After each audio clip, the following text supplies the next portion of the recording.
ଗୀତ ସଂହିତା ଅଧ୍ୟାୟ 24 ଦାଉଦଙ୍କର ଗୀତ। ପୃଥିବୀ ଓ ତହିଁର ପୂର୍ଣ୍ଣତା, ଜଗତ ଓ ତନ୍ନିବାସୀ ସମସ୍ତେ ସଦାପ୍ରଭୁଙ୍କର।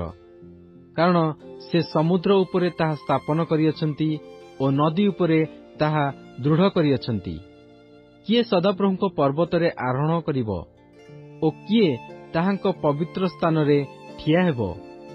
ଯାହାର ହସ୍ତ ସୂଚି ଓ ଅନ୍ତଃକରଣ ନିର୍ମଳ, ଯାହାର ମନ ଅସାରତା ପ୍ରତି ଉଠି ନାହିଁ, ପୁଣି ଯେ ଛଳ ଭାବରେ ଶପଥ କରିନାହିଁ, ସେ ସଦାପ୍ରଭୁଙ୍କଠାରୁ ଆଶୀର୍ବାଦ ଓ ଆପଣାର ପରିତ୍ରାଣ ସ୍ୱରୂପ ପରମେଶ୍ୱରଙ୍କଠାରୁ ଧାର୍ମିକତା ପ୍ରାପ୍ତ ହେବ।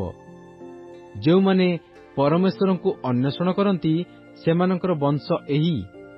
ହେ ଯାକୁବର ପରମେଶ୍ୱର, ଏମାନେ ତୁମ୍ଭର ମୁଖ ଅନ୍ୱେଷଣ କରନ୍ତି। ହେ ନଗର ଦ୍ୱାର ସକଳ, ମସ୍ତକ ଟେକ। ହେ ଚିରସ୍ଥାୟୀ କବାଟ ସବୁ, ଟେକି ହୁଅ। ତହିଁରେ ଗୌରବମୟ ରାଜା ପ୍ରବେଶ କରିବେ। ଗୌରବମୟ ରାଜା କିଏ? ବଳବାନ ଓ ବୀର ସଦାପ୍ରଭୁ, ସଂଗ୍ରାମରେ ବୀର ସଦାପ୍ରଭୁ। ହେ ନଗର ଦ୍ୱାର ସକଳ, ମସ୍ତକ ଟେକ। ହେ ଚିରସ୍ଥାୟୀ କବାଟ ସବୁ, ମସ୍ତକ ଟେକ।